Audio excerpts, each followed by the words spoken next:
Hello hello, क्या हाल चाल। बढ़िया एकदम। तो आप सभी प्यारे प्यारे भाई और प्यारी प्यारी बहनों का स्वागत है आपके अपने इस खूबसूरत से प्लेटफॉर्म पे।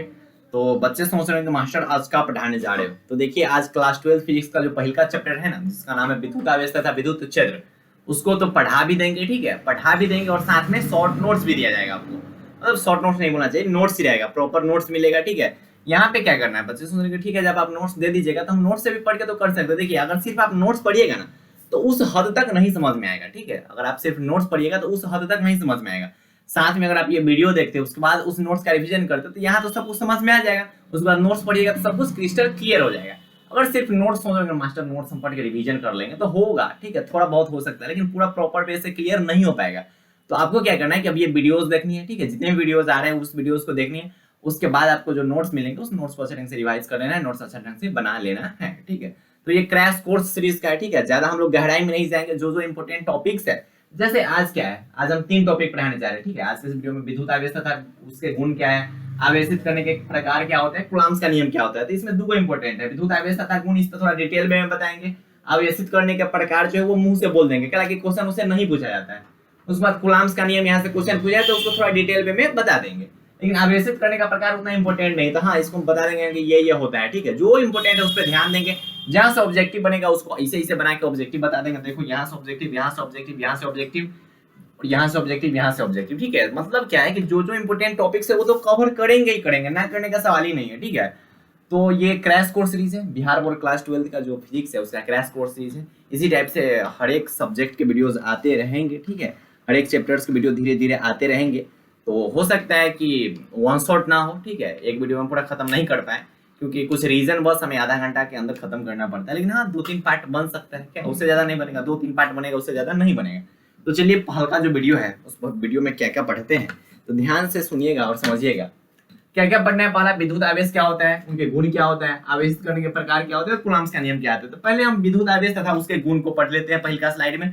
दूसरे का स्लाइड में आवेशित करने के प्रकार को समझ लेंगे और तीसरा का स्लाइड में कूलम्ब्स के नियम को समझ लेंगे। ठीक है, तो ये जो चैप्टर है विद्युत आवेश तथा क्षेत्र, ठीक है, इसको इंग्लिश में बोलते हैं इलेक्ट्रिक चार्ज एंड फील्ड। क्या बोलते हैं भैया, इलेक्ट्रिक चार्ज एंड क्या, फील्ड। ठीक है, ये इलेक्ट्रोस्टैटिक का यूनिट है। ये किसका यूनिट है, इलेक्ट्रोस्टैटिक का। ध्यान से एक चीज यहाँ समझिएगा, इलेक्ट्रोस्टैटिक का यूनिट है। किसका यूनिट है, ये इलेक्ट्रोस्टैटिक का यूनिट है। इसमें से कुछ समझना, इस चैप्टर का मतलब समझते। देखो इलेक्ट्रो का मतलब होता है चार्ज, इलेक्ट्रो का मतलब क्या होता है, चार्ज। इलेक्ट्रो का मतलब क्या होता है, चार्ज मतलब आवेश। क्या मतलब, आवेश। चार्ज मतलब आवेश। स्टैटिक का मतलब होता है रुका हुआ। ठीक है, या फिर इसको इंग्लिश में बोलते हैं रेस्ट।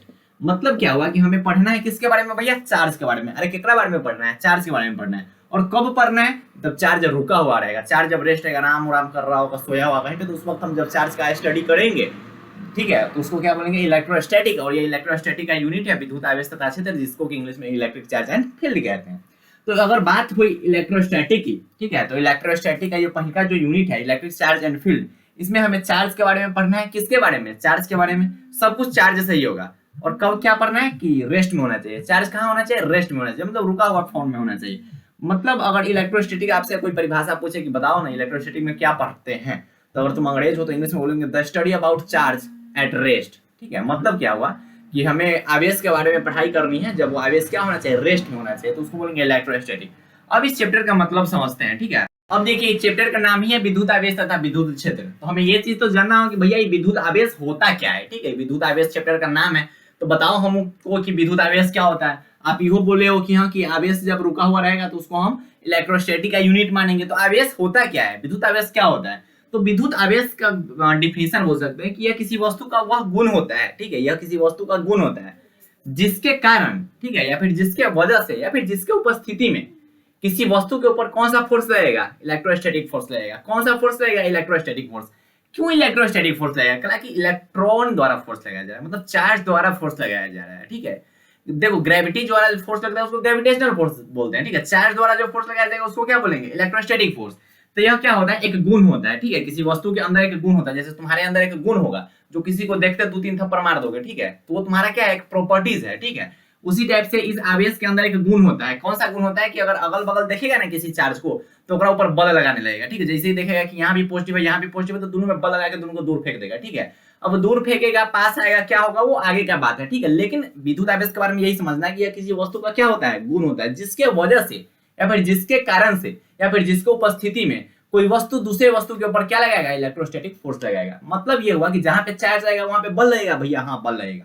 जहां पे चार्ज रहेगा, जहां पे 2 चार्ज रहेगा वहां पे बल लगेगा। कौन सा बल लगेगा, तो इलेक्ट्रोस्टैटिक फोर्स लगेगा, मतलब स्थिर वैद्युतिकी बल लगेगा, ठीक है। क्या लगेगा, स्थिर वैद्युतिकी बल, इसको बोलते हैं स्थिर वैद्युतिकी बल, स्थिर वैद्युतिकी बल हिंदी नाम इसका होता है, ठीक है, स्थिर वैद्युतिकी बल होता है। तो अगर जब भी आपसे कोई पूछे कि बताओ कि विद्युत आवेश क्या होता है, तो बोलिए कि विद्युत आवेश किसी वस्तु का वह गुण होता है जिसके कारण से कोई वस्तु दूसरे वस्तु के ऊपर क्या लगाएगा, स्थिर वैद्युतिकी बल लगाएगा या फिर स्थिर वैद्युतिकी बल का अनुभव करेगा, ठीक है। ये होता है विद्युत आवेश।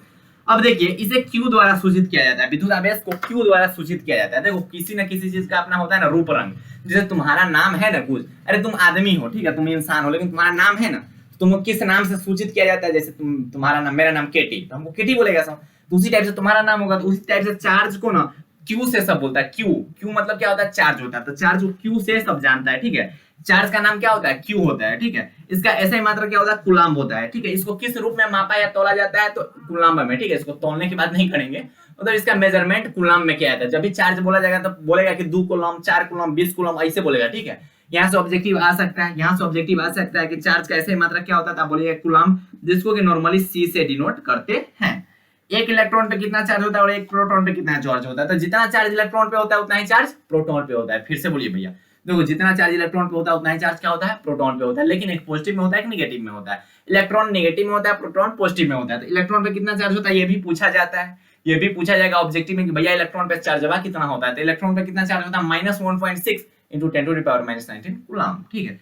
सेम प्रोटॉन में पॉजिटिव वे में हो जाएगा, ठीक है। तो इलेक्ट्रॉन और प्रोटॉन पे चार्ज कितना होता है, बराबर होता है। अच्छा अगर हम तुमसे पूछे कि भाई वाह बताओ ना, अगर इन दोनों को हम जोड़ देंगे तो क्या होगा, तो तुम बोलोगे कि भैया ये है माइनस में, ये है प्लस में, बाकी सब मान बराबर है, तो दोनों को जोड़िएगा तो 0 आएगा। तो यहाँ से तुमसे पूछा जा सकता है कि धनावेश तथा ऋणावेश का योग क्या होगा। धनावेश किसको बोलेंगे, धनावेश मतलब समझते हो ना पॉजिटिव, और ऋणावेश मतलब निगेटिव। तो धनावेश और ऋणावेश का योग कितना होगा, 0 होगा, सबको पता है, सबको पता है। ऑब्जेक्टिव यहाँ से पूछा जाएगा तो कर दोगे क्या, बच्चे बोलेंगे मास्टर इसमें कुछ है ही नहीं है, कुछ है ही नहीं है।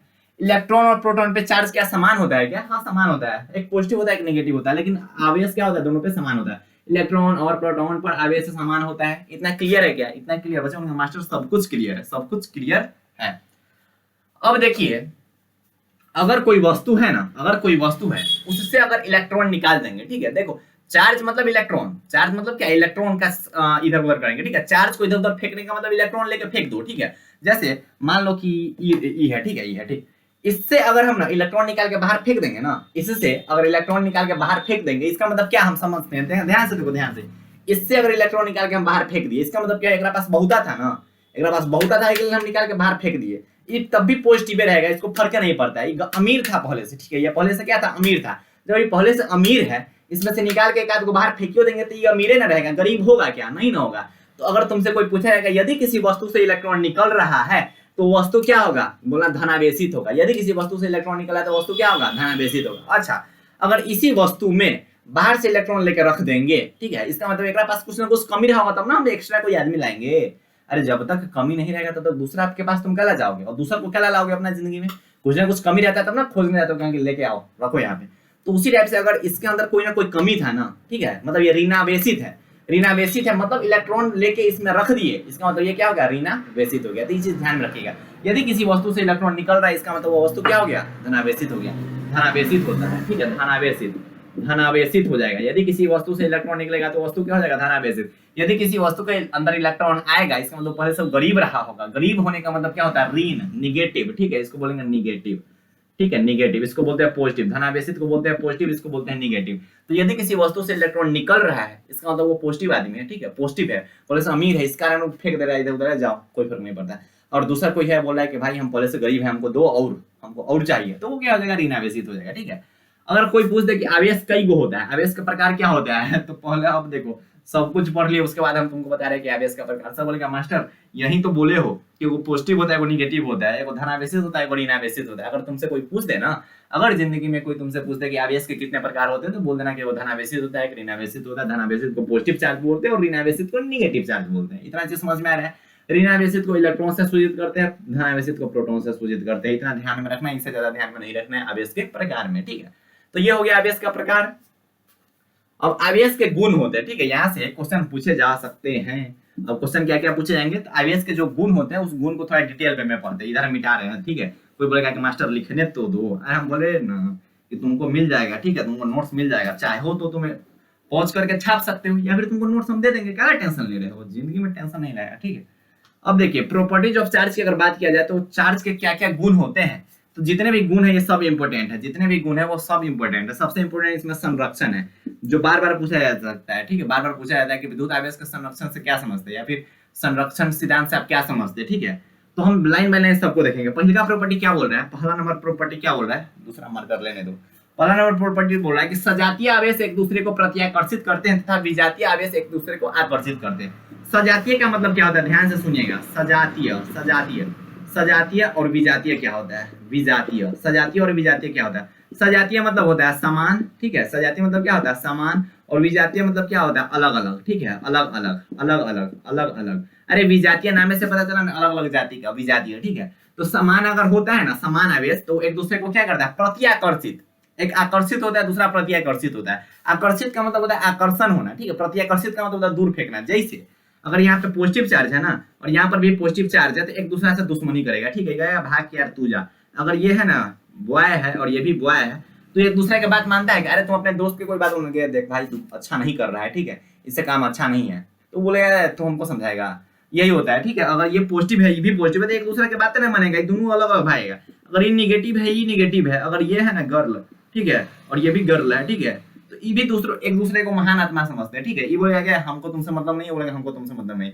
अगर वो बोलेगा ऐसे करो ना, तो बोलेगा ना ऐसे नहीं होगा, ठीक है, होता है, ठीक है। अगर यहाँ पे फ्रेंडशिप है तो कोई मानेगा नहीं बात, तुम अपने दोस्त को बोलो तू गलत कर रहा है, तू तुमको समझा देगा कि अपना काम से मतलब रखो, हम अपना रास्ता तू अपना रास्ता। इसमें भी वही होता है, ये बोलेगा हम अपना रास्ता तुम अपना रास्ता, हमको तुमसे कोई मतलब नहीं है। अब देखो अब क्या होता है, कब कहाँ होता है। अब जब ऐसा होता है ना, अगर यहाँ पे ये आ गया और यहाँ पे ये आ गई, ठीक है, अब ये न है, ये महान आत्मा इसे कुछ भी बोले ना, ये महान आत्मा इसे कुछ भी बोले, ठीक है, गालियों दे दे ना, ई जो है ई इसको गालियों दे देगा ना, तो ये फिर बोलेगा ना ना बहुत अच्छा बोल रहे हो तुम, ठीक है, बहुत अच्छा बोल रहे हो। मतलब क्या हुआ कि जहां पे विजातीय आवेश है ना, एक दूसरे के प्रति क्या आ गया, आकर्षण आ गया, ठीक है, एक दूसरे के प्रति आकर्षण आ गया। अगर ये है और ये है तो ठीक है, तो इसको कुछ बोल देना, गालियों दे देना, तो बोलेगा वाह हमारा तारीफ किया जा रहा है, हमारा नाम तो ले रहा है ना। गालियां दे दिया था, क्या हुआ, गाली में भी तो हमारा नाम लिया कि कुंदनमा तुम हो ना, ये हो, हमारा नाम ले लिया ना। तो अब होता है यहाँ पे, ठीक है, अगर ये पॉजिटिव नेगेटिव है क्या मतलब, अगर ये है और ये है, ठीक है, नाम नहीं हम बोल पा रहे हैं, ठीक है, उसके लिए सॉरी, दिख रहा होगा, ठीक है, ये और ये है ना, तो इसको कुछ बोल देना, फिर भी बोलेगा ना बहुत अच्छा है, हमारा नाम तो लिया है ना, गाड़ियों दिया लेकिन हमारा नाम दिया। इस पॉइंट से बस यही समझना है कि जो सजातीय आवेश रहेगा ना, अगर समान समान रहेगा तो एक दूसरे की बातें नहीं मानेगा, बोलेगा कि हम अपना रास्ता तू अपना रास्ता, ये प्रत्याकर्षण करेगा। ये भी सजातीय है तो ये भी प्रत्याकर्षण करेगा, ये बोलेगा हम अपना रास्ता तुम अपना रास्ता, ये बोलेगा कि नहीं ऐसा नहीं होगा, तुम हमको कुछ भी बोलो, तुम हमको गाली दे दो, हमको गोली मार दो, कुछ भी बोल दो, हम तुम्हारे पीछे जाएंगे, ठीक है। ये होता है विजातीय, इसको बोलते हैं विजातीय, ठीक है। ये सब थुथुर सब होता है, थुथुर सब, ठीक है, कि सामने वाला कुछ कर दे, गाली दे दे, गोली मार दे, कुछ बोलेगा नहीं हम तुमसे, होता है ऐसा, ठीक है, होता है, मानो या ना मानो, ठीक है। तो ये चीज समझ गए, सजातीय आवेश एक दूसरे को क्या करता है भैया, प्रत्याकर्षित करता है, और विजातीय आवेश एक दूसरे को क्या करता है, आकर्षित करता है। नेक्स्ट प्रॉपर्टी क्या है, नेक्स्ट प्रॉपर्टी होता है योगात्मक, ठीक है। योगात्मक का मतलब क्या होता है कि किसी भी आवेश को आप बीजगणितीय मेथड से जोड़ सकते हैं। इसका मतलब होता है अगर यहाँ पे Q है, यहाँ पे ये Q है, तो इसको 2Q लिख दीजिएगा, ठीक है। क्या लिख दीजिएगा 2Q। यहाँ पे 3Q है, यहाँ पे अगर 4Q है तो आराम से 7Q लिख देंगे। मतलब हुआ कि आवेश जो होता है वो योगात्मक नेचर का होता है, इसे हम बीजगणितीय तरीका से जोड़ सकते हैं, ठीक। संरक्षण का मतलब क्या होता है, संरक्षण थोड़ा इंपॉर्टेंट है, ध्यान से सुनिएगा नहीं, ध्यान से सुनिएगा। संरक्षण का मतलब होता है कि किसी भी आवेश को ना ही तुम उत्पन्न कर सकते हो ना ही नष्ट कर सकते हो। ध्यान से सुनो, ध्यान से फिर से सुनो, किसी भी आवेश को ना ही तुम उत्पन्न कर सकते हो ना ही नष्ट कर सकते हो। मतलब क्या हुआ भैया, एक बॉडी से दूसरे बॉडी में तुम ट्रांसफर कर सकते हो, उसे ना ही आप उत्पन्न कर सकते हो और ना ही नष्ट कर सकते, एक बॉडी से दूसरे बॉडी में ट्रांसफर कर सकते हैं। इसका मतलब यह है कि अगर यहाँ पे कोई आवेश है, ठीक है, अगर इसमें अगर 2 इलेक्ट्रॉन है, यहाँ पे अगर 4 इलेक्ट्रॉन है, ठीक, तो हम इसको इसमें ट्रांसफर कर सकते हैं।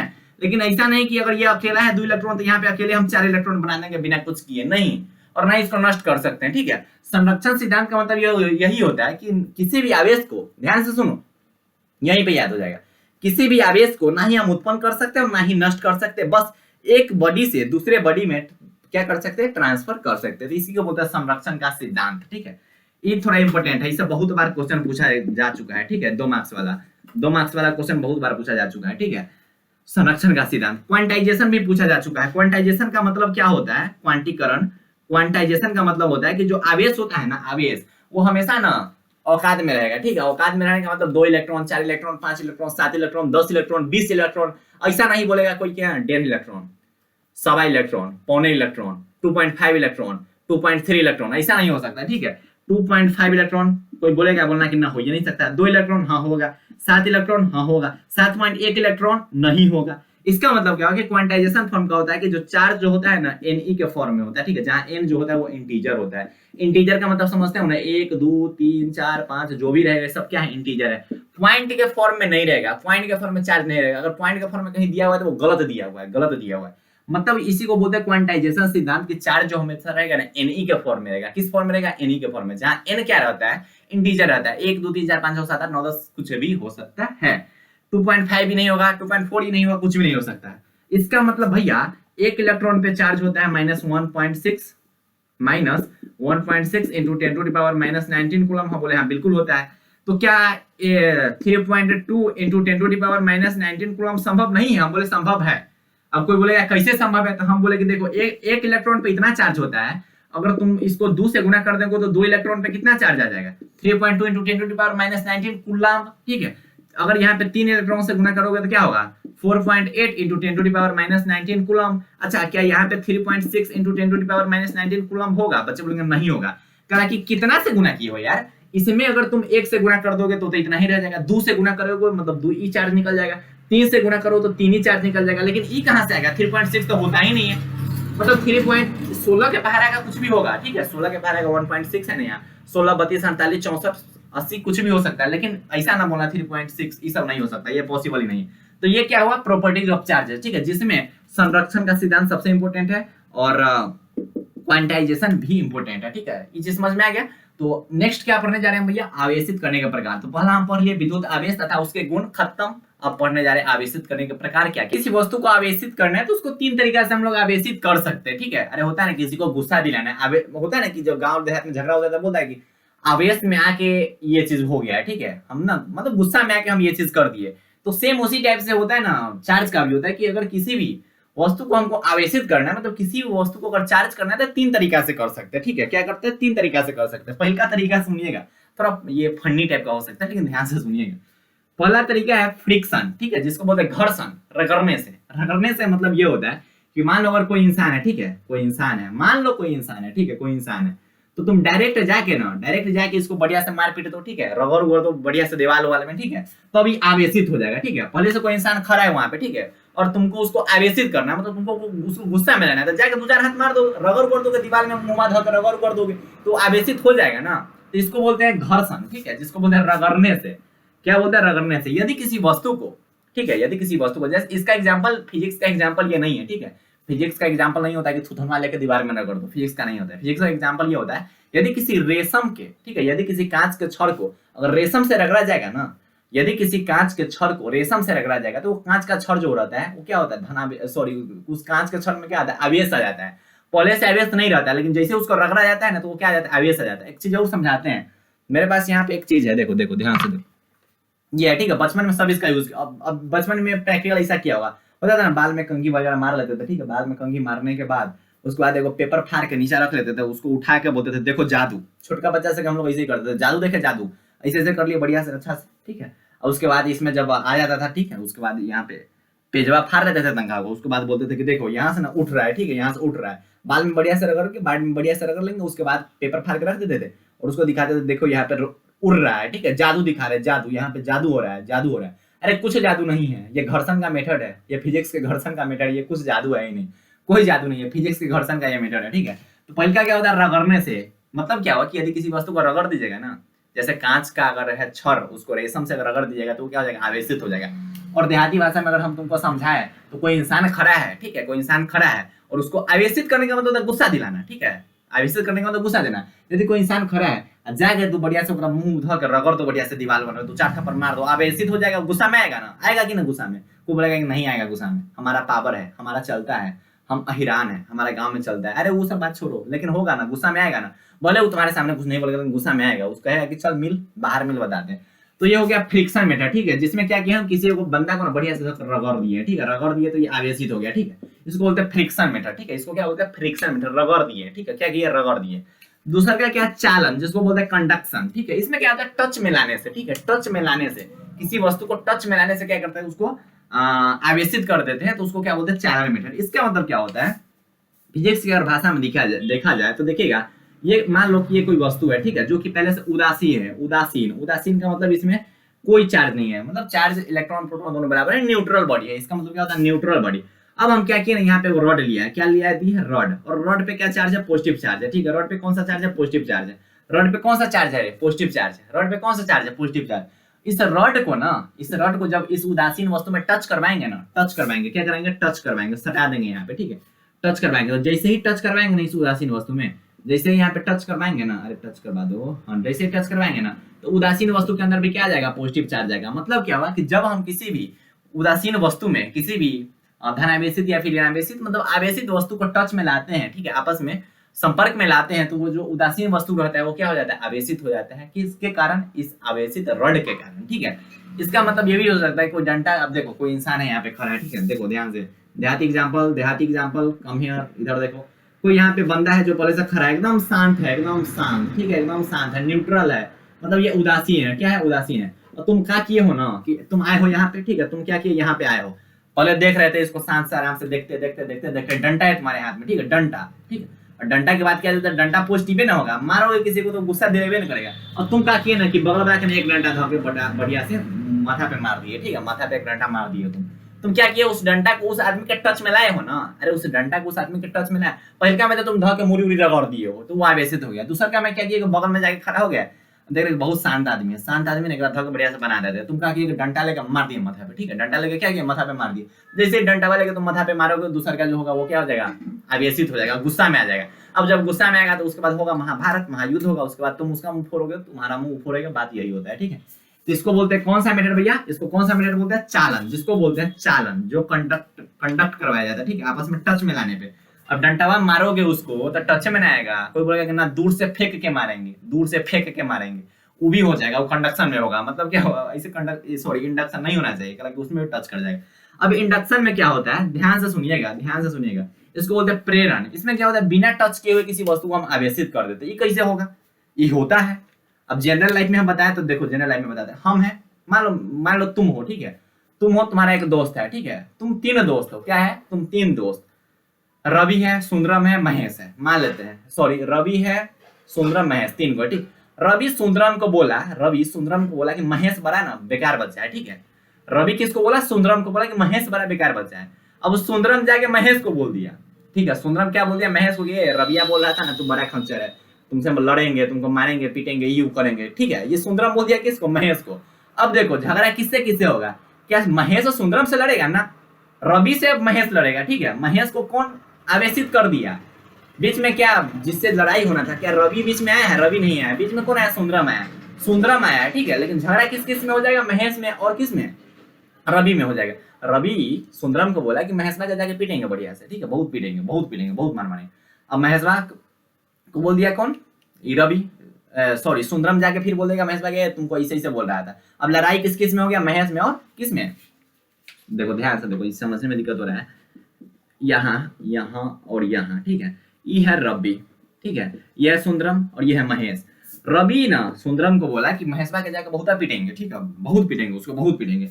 अब ई जाके बोल दिया किसको, इसको, नहीं तुम्हारे बारे में बोल रहा था कि बहुत पीटेंगे। अब यहाँ देखो महेश आवेशित हो गया, ठीक है, बात तो सुन के, किसका बात सुन के, सुंदरम का, लेकिन लड़ाई किससे करेगा, रवि से, ठीक है, रवि से होगा लड़ाई किसका, महेश का, लेकिन रवि उसके टच में आया है क्या, रवि जाके बोला है डायरेक्ट महेश का कि तोरा पीटेंगे ना, कौन बोला है, सुंदरम बोला है, ठीक है। मतलब क्या कि यहाँ पे कोई ना कोई खबरिया जाके पहुंचा दिया, लड़ाई यहाँ करता दिया, ठीक है। इसमें बीच में कंडक्ट में आया क्या, बीच में टच में आया क्या, महेश क्या रवि के टच में आया, नहीं आया, महेश जो है वो रवि के टच में नहीं आया, लेकिन फिर भी महेश क्या हो गया, आवेशित हो गया, बात सुन के आवेशित हो गया, ठीक है, टच में नहीं आया लेकिन बात सुन के आवेशित हो गया, क्या हो गया, बात सुन के आवेशित हो गया। वही सेम होता है कि यहाँ पे बिना टच में लाए हुए किसी वस्तु को आवेशित कर देते हैं। ध्यान से सुनिएगा, देखिए इसमें यू होता है ना कि यहाँ पे कोई वस्तु है, ठीक है, यहाँ पे कोई वस्तु है, हम यहाँ पे एक ला दिए पॉजिटिव चार्ज, ठीक है, मान लेते हैं पॉजिटिव चार्ज। जैसे इस पॉजिटिव चार्ज को लाएंगे, जैसे ही इस पॉजिटिव चार्ज को इसके करीब में लाएंगे ना, तो हम सटा नहीं रहे, इसके करीब में ला रहे हैं। क्या रहेगा, करीब में ला रहे हैं। जैसे ही करीब में लाएंगे ना, तो करीब में लाएंगे तो इसमें तो भैया इलेक्ट्रॉन और प्रोटॉन दोनों बराबर रहेगा, मतलब पहले से उदासीन रहेगा, लेकिन रहेगा इलेक्ट्रॉन प्रोटॉन दोनों। ध्यान से सुनिएगा, इसमें रहेगा इलेक्ट्रॉन प्रोटॉन दोनों। तो जैसे ही पॉजिटिव के देखेगा ना, तो पॉजिटिव के देख के कौन आपस में आना चाहता है करीब, निगेटिव। पॉजिटिव को देख के निगेटिव उसके पास आना चाहता है। जैसे ही पॉजिटिव को देखेगा तो निगेटिव ना आई कोना पे आ जाएगा, बोलेगा कि अच्छा आ गए हैं आप, हम दीवार के इस साइड खड़ा है, ठीक है। और पॉजिटिव को देख के पॉजिटिव दूर भागेगा कि भाग छो सुनर जो तू ओकरे से मिलो, हमको कोई मतलब नहीं है तुमसे। ऐसा होता है, ठीक है, ऐसा होता है, जनरल लाइफ में भी ऐसा होता है। यहाँ पे क्या हुआ कि पहले से उदासीन था, मतलब इलेक्ट्रॉन प्रोटॉन दोनों इसमें बराबर था। अब यहाँ पे एक हम रॉड ला दिए जो कि पॉजिटिव है। अब रॉड को इसके करीब ले गए, टच नहीं करवाए, करीब ले गए। तो इसे करीब ले गए ना, तो इधर से निगेटिव जो होगा, निगेटिव वो पॉजिटिव को देख के निकलेगा कि हम आ रहे हैं, खिड़की के बाहर है, खिड़की के बगल में खड़ा है, मतलब टच में नहीं है अभी, ठीक है, टच में नहीं, बाहर है वो। तो ई कोना में आएगा और पॉजिटिव देख के ओकरा कहेगा कि हट, तुम जाओ उधर जाओ, हमको तुमसे कोई मतलब नहीं है, ठीक है। तो पॉजिटिव एक दूर भागेगा। अब क्या होता है कि अभी भी टच में नहीं लाया, अब होता है एक अर्थिंग, ठीक है। धरती माता जो होता है ना, धरती माता वो अर्थिंग लगाता है, ठीक है। उसना मतलब चार्ज को खींच भी लेता है, चार्ज को भी दे भी देगा, ठीक है। अर्थिंग जो धरती माता है, धरती माता, अगर तुम्हारे पास ज्यादा कुछ हो गया ना तो धरती पे आ जाओ, खत्म। अगर तुम्हारे पास कम है फिर भी धरती पे रहो, आ जाएगा। तो सेम उसी टाइप से चार्ज के साथ होता है कि चार्ज के साथ होगा और धरती माता के। अब जैसे ही हम अर्थिंग जोड़ देंगे ना, तो जो पॉजिटिव है वो भाग जाएगा अर्थिंग के थ्रू इसमें अंदर, धरती माता के अंदर। बच जाएगा इस बॉडी में क्या, निगेटिव, बच जाएगा इस बॉडी में क्या, निगेटिव। तो क्या पहले से इसमें निगेटिव था या पॉजिटिव था लेकिन बराबर था, उदासीन था। लेकिन अब क्या हुआ, बिना टच में लाए इस बॉडी के अंदर क्या हो गया, निगेटिव चार्ज। जितना पॉजिटिव था वो भाग गया धरती माता के अंदर, ठीक है, कंडक्ट में, मतलब अर्थिंग लगाने के बाद वो भाग गया अंदर, तो कहानी खत्म, ठीक है। लेकिन टच में लाए हैं क्या, टच में नहीं लाया, बस उसके पास लाए। जैसे ही उसके खिड़की के पास हम गए वैसे ही उधर से वो आ गया, ठीक, हम उसको टच नहीं किए, ठीक है। देख के हमारा जो दुश्मन होगा वो भाग आएगा, तू जाओ मिलो उससे, हमको तुमसे कोई मतलब नहीं है, ठीक है। ऐसा होता है। ये कब कब हो सकता है, देखो ध्यान से बताओ, ये कब होगा पता है, देखो ध्यान से देखना, ये कब पॉसिबल है।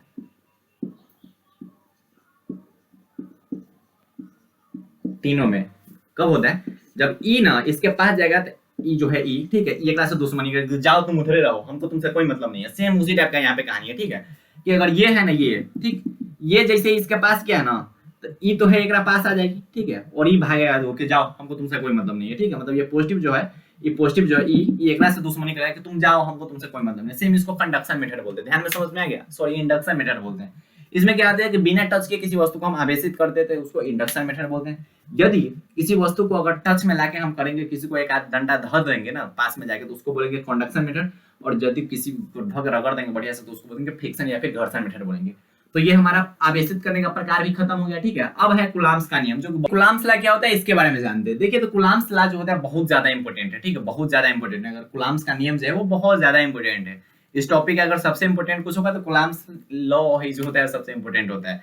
और अक्सर ये जो चैप्टर है ना, इलेक्ट्रिक चार्ज एंड फील्ड, बच्चा को कुछ याद रहे चाहे न रहे, कूलम्ब्स का नियम जरूर याद रहता है, क्योंकि बहुत इजी होता है, बहुत इंटरेस्टिंग होता है। देखिए कूलम्ब्स का नियम क्या होता है, हम तो इसे पहले पढ़ चुके हैं। जब भी अगर ये बॉय है, ठीक है, और ये भी बॉय है, तो ये तो पता है कि एक दूसरे से दुश्मनी करेगा, ठीक है। मतलब सजातीय आवेश जो रहता है एक दूसरे को क्या करता है, प्रति आकर्षित करता है। तो सबको पता है भैया इधर की ओर फोर्स लगा के फेंक देगा, ये बोलेगा कि भाई तू हो जाओ इधर की ओर, ठीक है। मतलब क्या आपस में एक दूसरे को बल लगाएगा, दूर की ओर बल लगाएगा। इस बल को यहाँ पे बोलेंगे इलेक्ट्रोस्टैटिक फोर्स, ठीक है, इलेक्ट्रोस्टैटिक फोर्स, क्योंकि इलेक्ट्रॉन द्वारा जो फोर्स लगाया जा रहा है, ठीक। इस चार्ज को मान लेते हैं Q1, इस चार्ज को मान लेते हैं Q2, ठीक है। Q से आवेश को हम डिनोट करते हैं, तो Q1 Q2 मान लेते हैं। कोई दिक्कत है क्या, नहीं दिक्कत है, कोई दिक्कत नहीं है, कोई दिक्कत ही नहीं, मान लेते हैं ना। और जो कूलम्ब्स नियम होता है वो स्थिर बिंदु आवेश के लिए होता है, ठीक है, ये बिंदु आवेश होता है, ठीक है। ये पॉइंट चार्ज के लिए लगता है, किसके लिए लगता है भैया, पॉइंट चार्ज के लिए। कूलम्ब्स लॉ किसके लिए लगता है, स्थिर विद्युत बिंदु आवेश, ठीक है, स्थिर बिंदु। देखो यह बल जो होता है स्थिर विद्युत आवेश पर लगती है, ठीक है। मतलब ये बिंदु जो होना चाहिए, ठीक है, पॉइंट बिंदु होना चाहिए, ठीक है, विद्युत आवेश होना चाहिए और स्थिर होना चाहिए। इस दोनों के बीच का दूरी हम मान लेते हैं कितना है, r है। कितना है, r होता है। क्या होता है r, हम क्या किए ना, एक सिस्टम को फिक्स किए हैं कि वो यहाँ पे चार्ज रख लिए और यहाँ पे चार्ज रख लिए, r दूरी पे दोनों चार्ज को हम रख लिए, दोनों को फिक्स कर दिए और दोनों को क्या किए होंगे, रोक दिए होंगे, मतलब स्थिर कर दिए होंगे, ठीक है। अब यहाँ पे रख दिए। अब हम कुछ स्टडी कर रहे हैं, स्टडी करने के बाद हमको इतना तो पता है कि भैया ये दोनों आपस में एक फोर्स से दोनों आपस में एक दूसरे को क्या करेगा, रिपल्सन करेगा मतलब दूर फेंकेगा, ठीक है। तो कुलाम्स अंकल क्या बताए थे, कुलाम्स अंकल बताए थे कि जो फोर्स बा होगा ना भाई बा, देख सॉरी अंकल बोल रहे थे, कुलाम्स चाचा बोलेंगे, ठीक है, कुलाम्स चाचा बोलेंगे, देखो फोर्स बा जो होगा ना भतीजा, वो ना इस दोनों के चार्ज के ना गुणनफल के क्या होगा, डायरेक्टली होगा, ठीक है, इस चार्ज का गुणनफल। तो चार्ज Q1 Q2 है तो इसका गुणनफल क्या होगा, Q1 into Q2, तो इसके गुणनफल का क्या होगा, डायरेक्टली होगा, इसके गुणनफल का क्या होगा, डायरेक्टली होगा। और एकरा बीच के जो दूरी होगा ना, एकरा बीच का दूरी क्या है, r है, एकरा स्क्वायर के इनवर्सली होगा, ठीक है, एकरा स्क्वायर क्या हो जाएगा भैया, आर स्क्वायर, और आर स्क्वायर का इनवर्सली का मतलब क्या होता है, नीचा में आर स्क्वायर होना चाहिए, ठीक है।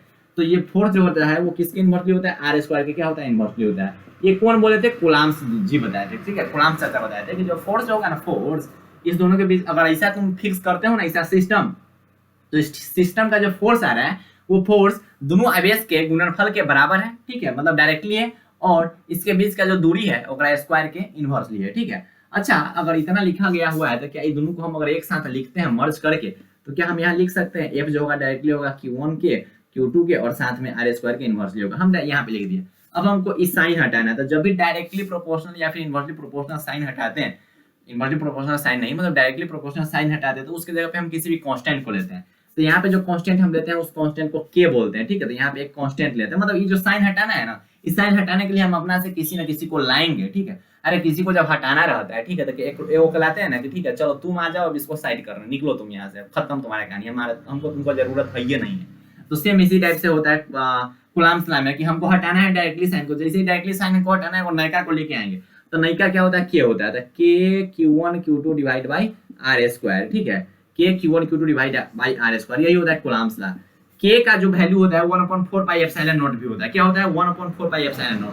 तो मतलब एफ को हम ये भी लिख सकते हैं क्या, 1/4 पाई एप्सिलॉन नॉट, किसके जगह पे हम लिखे, के के जगह पे, और साथ में यहाँ पे Q1 है ये है, और Q2 है ये, और साथ में आर स्क्वायर है ये है। तो क्या ये दोनों सेम है, हम बोले हाँ दोनों सेम है। अगर दोनों फॉर्मूला दिख रहा है इसका मतलब है कि दोनों कुलाम्स लॉ का फॉर्मूला है, ठीक है।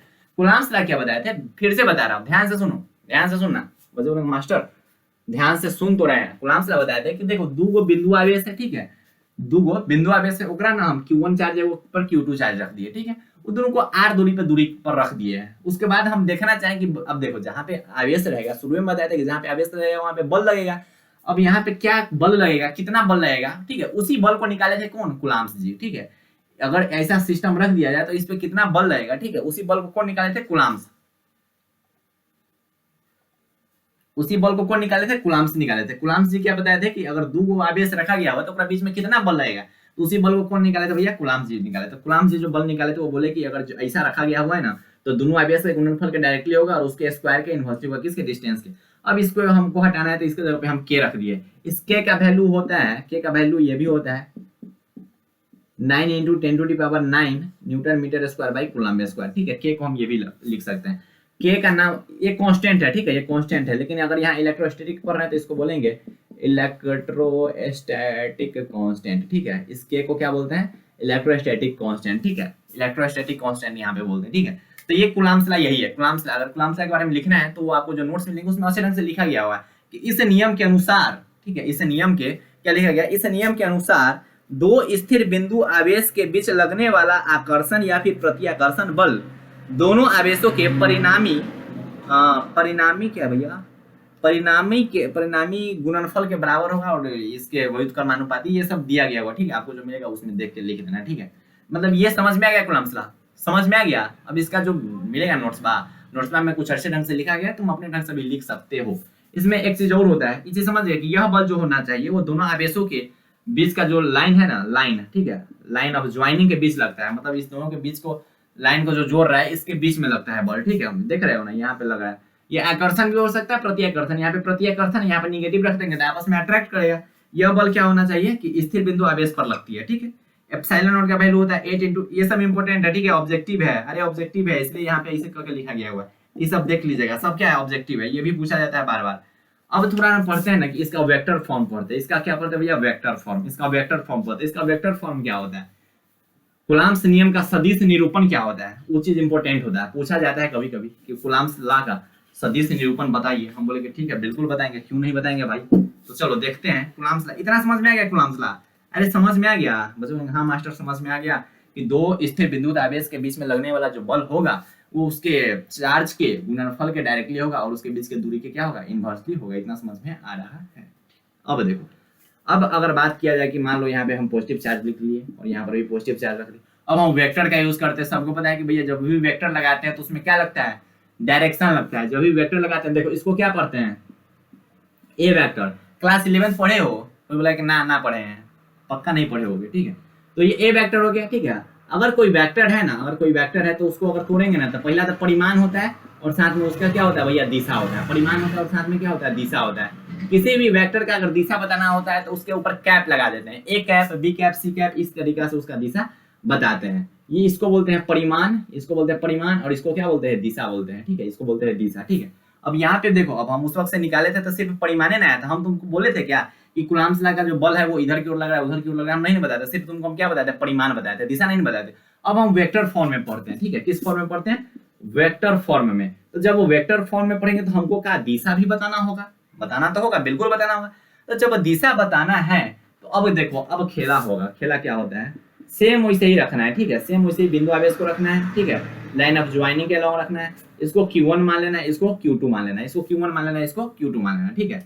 ये एक दूसरे को दूर फेंकेगा, ठीक है। इधर के ऊपर जो बल फेंकेगा, अब देखो यहाँ फोर्स लग रहा है, सॉरी वेक्टर लग रहा है। तो वेक्टर में क्या चीज समझना है, ध्यान से सुनिएगा। वेक्टर में एक चीज समझने का कोशिश कीजिएगा कि बल किस पे लग रहा है। सब बोलेगा मास्टर बल जो है ना किस पे लग रहा है, दूसरका पे लग रहा है। लगा कौन रहा है, मास्टर पहिलका लगा रहा है। इसको F21 पढ़ेंगे। अगर इस पर जो बल लग रहा है उसका नाम हम तुमसे पूछे तो क्या बोलोगे, बोलो। सब बोलेगा भैया यहाँ पे जो बल लगेगा ना वो लग किस पे रहा है, एक पे। लगा कौन रहा है, दूर लगा रहा है। इसको बोलेंगे F12, ठीक है। इसको बोलेंगे F12, इसको F21। अगर यहाँ पे F हम अगर ये बोले F21 बराबर F12, क्या ये हम सही लिखे हैं, क्या हम ये सही लिखे हैं? बच्चे बोलेंगे मास्टर गलत लिखे हो, बिल्कुल गलत लिखे हो। तुम पढ़ा रहे हो वेक्टर, ठीक है, वेक्टर पढ़ा रहे हो और वेक्टर में तुम बोल रहे हो कि भैया एक रो दिशा और एक रो दिशा बराबर है। ऐसा संभव है क्या, नहीं संभव है। देख रहे हो इधर की ओर घूम रहा है, इधर की ओर घूम रहा है। अच्छा मतलब एकरा अगर मोड़ के इधर की ओर कर देंगे तो, अरे देखो एकर मुंह इधर घुमा है, एकर मुंह इधर घुमा है, तो बराबर कैसे हो जाएगा।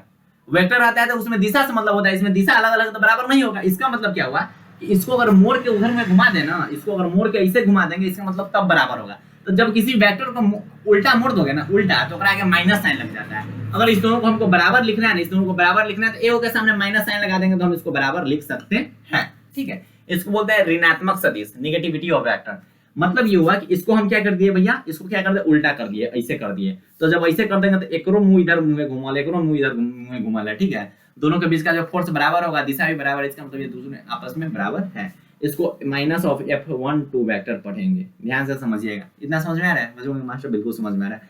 आप यही ना बोले हो कि हाँ कि एक बल इधर लगेगा, लग रहा है दूसरे पे लगा रहा है पहिलका, तो F21 बोलेंगे। लग रहा है पहिलका पे लगा रहा है दूसरे तो F12 बोलेंगे। एकर मुंह इधर मुंह घुमल है, एकर मुंह इधर मुंह घुमल है, लेकिन आप वेक्टर फॉर्म में बता रहे हो। तो जब वेक्टर फॉर्म में बताओगे तो दिशा भी बराबर होना चाहिए, लेकिन दिशा बराबर नहीं है। लेकिन हमको बराबर लिखने का मन है तो हम बोले तुम बराबर लिख दो, ए के सामने माइनस लगा दो, बस हो गया। हालांकि माइनस जैसे ही लगता है ना वेक्टर में, वैसे ऊपर मुंह पलट देता है। अगर ऐसे है ना तो ऐसे कर देगा, तो जब ऐसे कर देगा तो इहो ऐसे तो दोनों बराबर है ना होगा। समझ में आ रहा है? मास्टर बिल्कुल समझ में। तो यहाँ पर अगर हमको बल लिखना है ना, F12 मान लेते हैं। F12 अगर लिखना है तो कुछ नहीं करेंगे, Q1 Q2 divide by R12 का होल स्क्वायर, ठीक है। ये हो गया क्या, परिमाण। ये क्या हो गया, परिमाण। और अब इसका दिशा लिखना है, तो दिशा लिखने के लिए हम बताए थे कि दिशा के लिए कैप का यूज करते हैं। तो कैप इसका कहाँ पे लगाएंगे, R12 का कैप लगा देंगे। क्या लगा देंगे, R12 का कैप लगा देंगे। अगर इस कैप को हम तोड़ेंगे ना, इसको यूनिट वेक्टर बोलते हैं। अगर ए कैप को अगर तोड़ा जाएगा तो क्या हम इसको लिख सकते हैं ए वेक्टर, और साथ में नीचे एक भेज देंगे तो इसको बोलेंगे ए वेक्टर का मैग्नीट्यूड। मतलब ये हुआ कि अगर किसी भी वेक्टर को ना, वेक्टर के अगर कैप को तोड़ा जाता है तो पहले उसका वेक्टर और साथ में उसका परिमाण जो होता है उसको डिवाइड कर देते हैं। अच्छा, तो अगर हम आपसे पूछे कि R12 को अगर तोड़िएगा तो क्या लिखेगा, तो पहले बोलिएगा आपकी भैया एक बार एक वेक्टर लिख देंगे और साथ में एक बार इसका परिमाण लिख देंगे। हम बोले कि बिल्कुल यही लिखना ही था। तो तुम यहाँ पे हमको ये नहीं बता सकते हो कि master Q1 Q2 divide by R12 का होल स्क्वायर और साथ में R12 का वेक्टर और डिवाइड में R12 लिख देंगे। बच्चे बोलेंगे मास्टर इतना तक समझ में आ रहा है क्या, इसको हम Q1 Q2 divide by R12 का होल क्यूब लिख दे और साथ में यहाँ पे R12 का वेक्टर लिख दे। बच्चे बोलेंगे बिल्कुल लिख दो, कोई फर्क नहीं पड़ता है। इसको इसे गुना करके क्यूब कर दिए हो, इसको ऐसे ही छोड़ दियो। हम बोले हाँ वही किए हैं। हम ये क्या निकाले, F12। क्या निकाले, F12। क्या आप F21 निकाल दोगे? बच्चे बोलेंगे मास्टर बिल्कुल निकाल देंगे। अगर F21 हम तुमको बोले निकालने के लिए तो तुम क्या बोलोगे? तुम बोलोगे कि मास्टर पहले लिखो K Q1 Q2। अरे हम क्या निकाले हैं? F12, हम ई बल निकाल दिया। अब तुमको बोले ई बल निकालो तो तुम बोलेंगे मास्टर कुछ नहीं करना है, यहाँ पे आप R12 लिए हैं, हम वहां पे R21 ले लेंगे, कहानी खत्म।